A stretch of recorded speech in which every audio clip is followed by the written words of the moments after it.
नमस्कार, प्रारंभ पर आप सभी का स्वागत है। मैं अवनीश। आज हमारे साथ हैं बिहार से आनंद कुमार जी। आपका भी बहुत-बहुत स्वागत है। और दर्शकों, आज मैंने इंट्रो में ये कहा कि हमारे साथ हैं आनंद कुमार जी बिहार से, तो इसका मतलब है कि चर्चा हम बिहार पर करने जा रहे हैं। ऐसा नहीं है कि आनंद जी केवल बिहार पर चर्चा कर सकते हैं, लेकिन आज हमारी चर्चा बिहार पे ही केंद्रित है।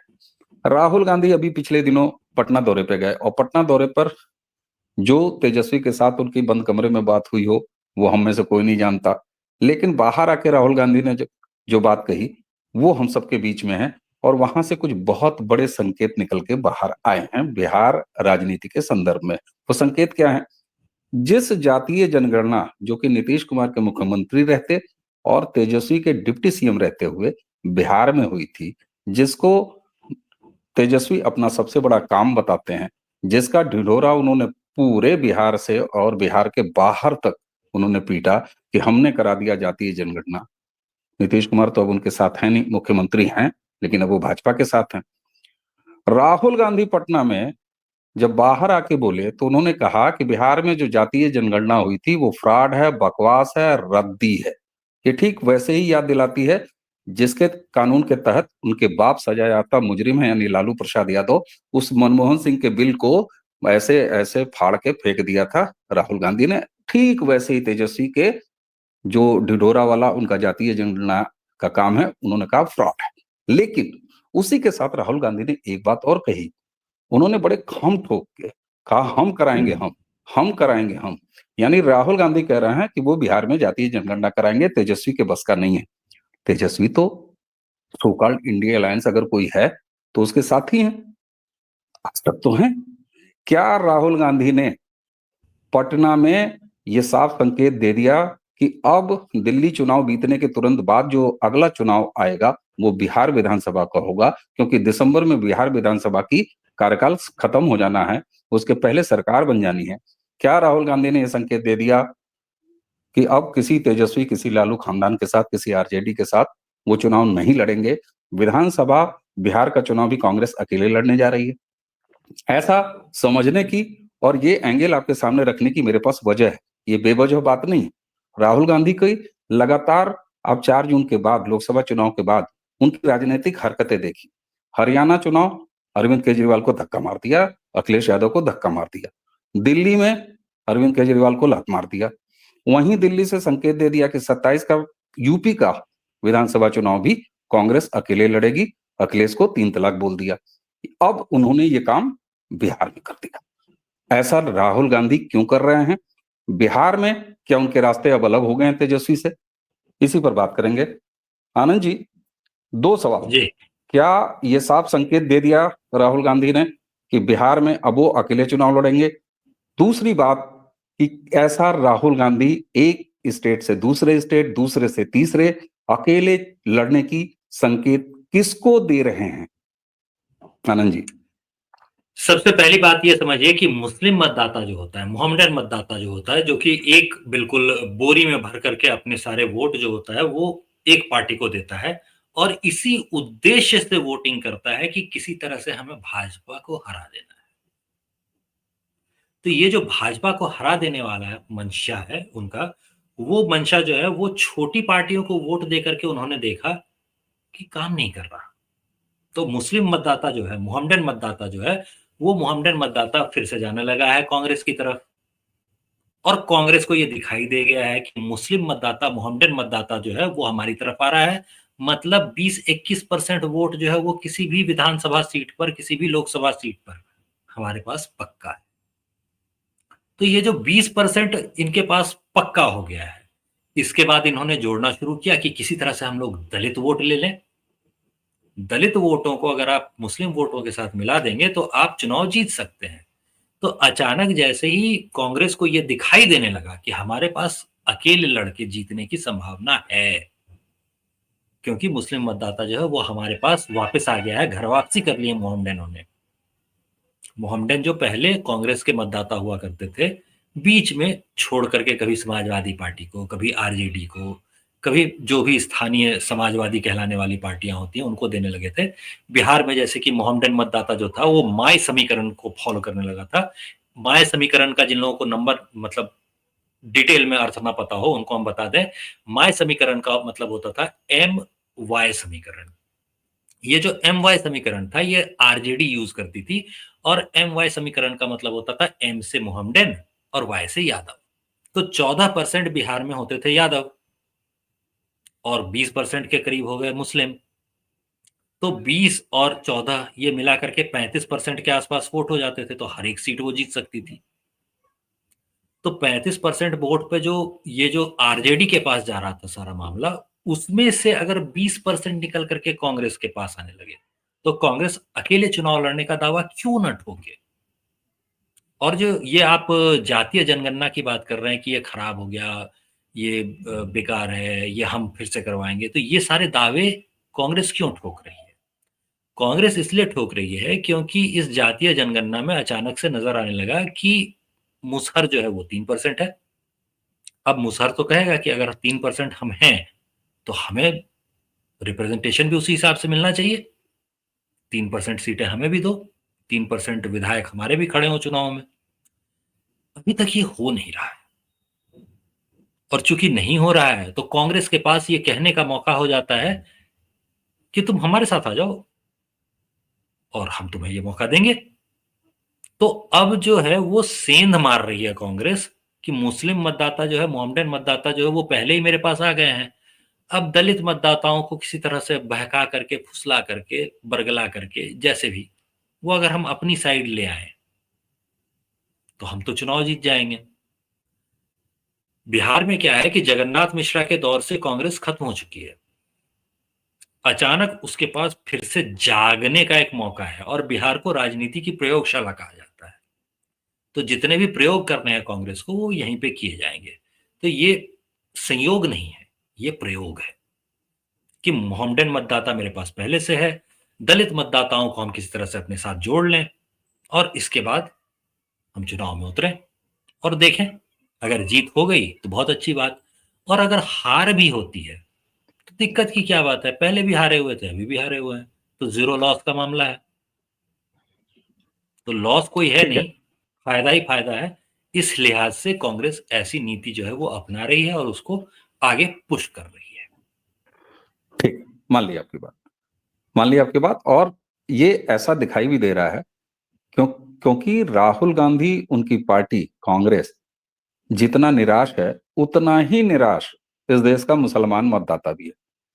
ये दर्शकों जरा इस बात को समझिए, ऐसा मैं क्यों कह रहा हूं, क्योंकि राहुल गांधी 3 लोकसभा चुनाव के बाद भी अपनी पूरी ताकत लगा के उनका पूरा इकोसिस्टम, देसी विदेशी जितने भी उनके मालिकान हैं, उन सारों के भरपूर सपोर्ट, और 2024 का लोकसभा चुनाव तो सारे ईंट बटखरे एक ही तराजू में रख लिया, सो कॉल्ड इंडिया अलायंस। उसके बाद भी हासिल क्या हुआ, नरेंद्र मोदी को वो लगातार 3 चुनाव से हटा नहीं पा रहे हैं, हरा नहीं पा रहे। ये दर्द है राहुल का, ये दर्द है कांग्रेस का। मुसलमानों का भी तो यही दर्द है कि उन्होंने कभी बिहार में लालू के पार्टी के नाम का सिंदूर लगाया, यानी उनके साथ गए, अखिलेश यादव का नाम का सिंदूर लगाया, उनके साथ गए, यानी जो भी भाजपा को हरा सकता था, मुसलमानों ने भी पूरी ताकत लगा ली, लेकिन उनको भी हासिल वही हुआ जो राहुल गांधी को हासिल हुआ। ऐसे में मुसलमान क्या ये समझ गया है कि कांग्रेस कम से कम एक ऐसी पार्टी है जो कश्मीर से लेकर कन्याकुमारी तक मौजूद है, इसलिए एक के साथ ही चलो। और दर्शकों, यहीं पर वो बात समझ में आती है कि एक प्रेमिका जिसका मान लीजिए काल्पनिक नाम रजिया हो, रजिया को 75 धोखे मिल चुके, बात बन नहीं रही है, तो क्या अब रजिया भी एक कंधा तलाश रही है कि अब तो घर बस जाए। 75वां धोखा छोटा जो सा आप ही, बता रहे हैं। आनंद जी आ रहा हूं, जी जी। आनंद जी आ रहा हूं, छोटा सा ही घर बस जाए दर्शकों। और ऐसे में राहुल गांधी अपना कंधा सामने लाके कह रहे हैं, रजिया आओ अपना सर रख लो, रो लो, आओ साथ साथ चलें। यानी राहुल गांधी इस देश के मुसलमान मतदाताओं को सीधे कह रहे हैं, आजा मेरी गाड़ी पे बैठ जा, सलमा, सुल्ताना, अब्दुल, रजिया, जितने भी हो। एक तो ये आनंद जी, इसके साथ थोड़ी आपने ये बात कह दी, इस बात का मैंने ये कंक्लूजन ड्रा किया है, दर्शकों के सामने रखा है। अब आपने एक बात कही कि मान लीजिए राहुल गांधी को ये यकीन हो चला है कि उसके पास मुसलमान, उसका जो पुराना वोट बैंक है वापस आ रहा है, अब उनको टॉपअप चाहिए, क्योंकि 18-20% मुस्लिम वोट से वो नहीं जीत पाएंगे अकेले। ठीक, टॉपअप की आपने बात कही, तो आपने कहा कि अब वो दलित वोटों का टॉपअप चाहते हैं। आप मुझे पहले तो ये बता दीजिए बिहार के लिहाज से कि अब तक बिहार में दलित मतदाता अधिसंख्य संख्या में रहा किसके साथ है? क्योंकि वहां मांझी भी हैं, वहां पासवान भी हैं, यानी ये लोग की भी पार्टी है और ये सारे लोग तो इस समय एनडीए के साथ हैं। आप मुझे ये बताइए कि विधानसभा चुनाव में आखिर दलित मतदाता ज्यादा संख्या में है किसके पास, जो राहुल गांधी के पास जाएगा? तो इससे ये पता चलेगा कि अल्टीमेटली पॉलिटिकल नुकसान किसको होगा। दूसरी एक चीज और कि आरजेडी का क्या होगा? तो हम पहले इसमें दूसरी जो आपका दूसरी चीज जो थी उसकी बात हम लोग करते हैं कि आरजेडी का क्या होगा। आरजेडी का क्या होगा, ये जो समस्या है वो क्यों है, इसको आप समझिए पहले। बिहार में आरजेडी की जो पहचान रही है वो रही है एम वाई समीकरण की वजह से। एम वाई समीकरण का मतलब होता है मोहम्मडन यादव समीकरण। तो मोहम्मडन 20%, यादव 14%, हो गया 35% के आसपास का वोट बैंक। इतने पे तो चुनाव जीत जाएंगे आप, कम से कम विधानसभा में तो आप चुनाव जीत जाएंगे। लेकिन इस चुनाव को जीतने के बाद जो नतीजा निकलता है वो क्या होता था, तो दलित जो था बेचारा, और ओबीसी और ईबीसी, बिहार में आप देखिए, बिहार में क्या होता है कि 3 कास्ट की कैटेगरी नहीं होती। बाकी जगहों पे अगर आप देखेंगे तो 3 कास्ट की कैटेगरी होती है। एक होता है जनरल कास्ट जिसमें राजपूत, लाला, ब्राह्मण ये सब आते हैं। दूसरा जो होता है वो ओबीसी होता है जिसमें यादव आते हैं, कुर्मी आते हैं, कुशवाहा आते हैं और भी बहुत सारी जातियां आती हैं, बनिया वगैरह भी आते हैं। और तीसरा हो जाता है एससी एसटी। बिहार में ये 3 नहीं है, बिहार में 4 हैं। ओबीसी का 2 हिस्सा है, एक ओबीसी होता है और एक ईबीसी होता है।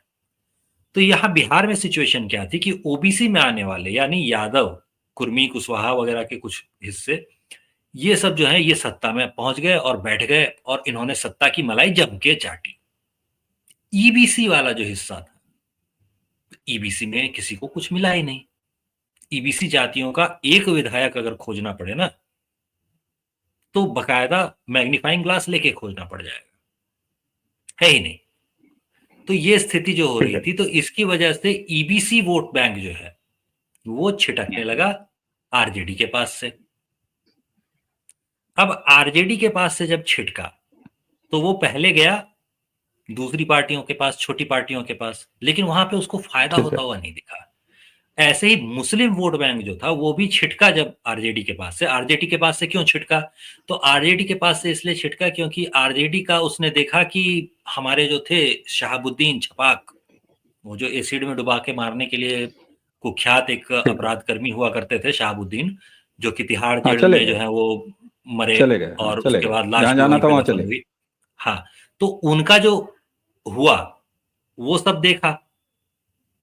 तो मुस्लिम कैंडिडेट ये देख रहा है कि मुस्लिम जो हम मतदाता हैं, हम वोट दे रहे हैं और हमारा जो नेता है शहाबुद्दीन, वो दिल्ली में मर जाता है कहीं पे, उसकी लाश तक को बिहार ले आया जाए, ये इंतजाम तक आरजेडी नहीं करती, इसके लिए कोई प्रयास ठीक नहीं है। करती। तो हम्म। वो छिटकना शुरू हो गया आरजेडी के पास से।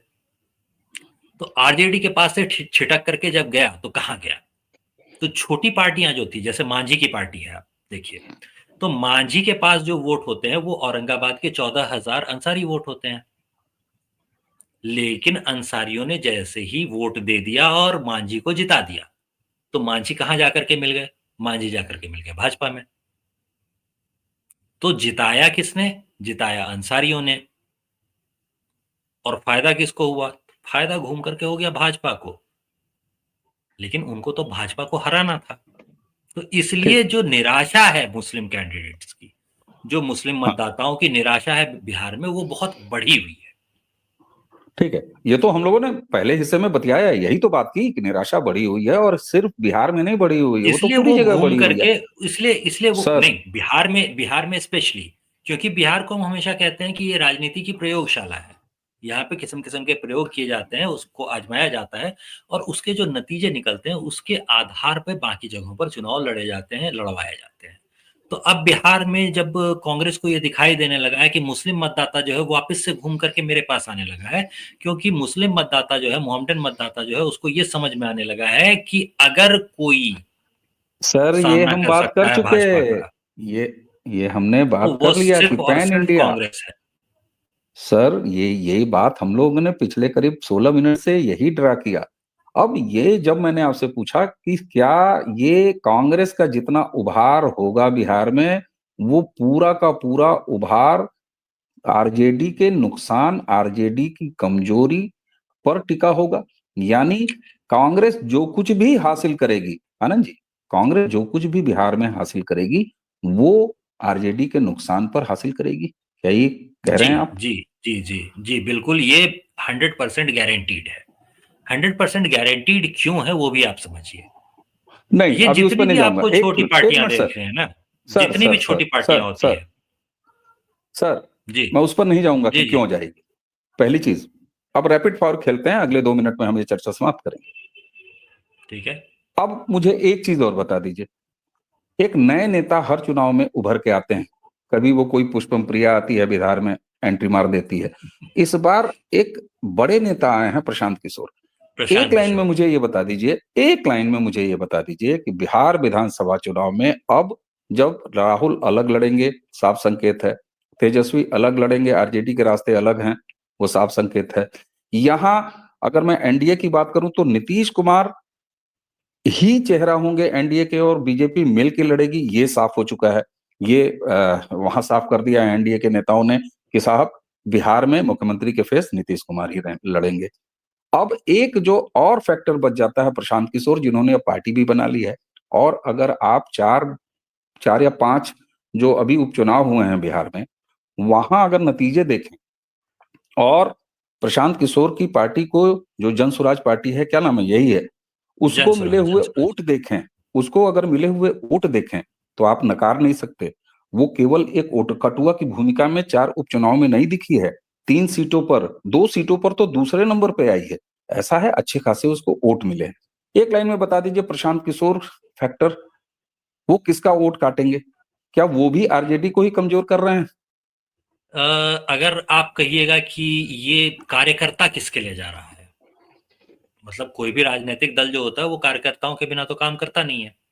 तो हाँ, कार्यकर्ता किसके लिए जा रहा है, अगर ये देखिएगा आप, तो सीधे-सीधे आरजेडी के कार्यकर्ता जो थे, उनको बस उठा मुझे करके जवाब मिल प्रशांत गया। किशोर आनंद जो है जी, वो ले आनंद गए। जी, आनंद जी, आनंद जी, मुझे वोटिंग जवाब जो मिल गया। है आनंद जी, वोटिंग जो है आनंद जी, उसमें ये कांग्रेस का नुकसान करती है।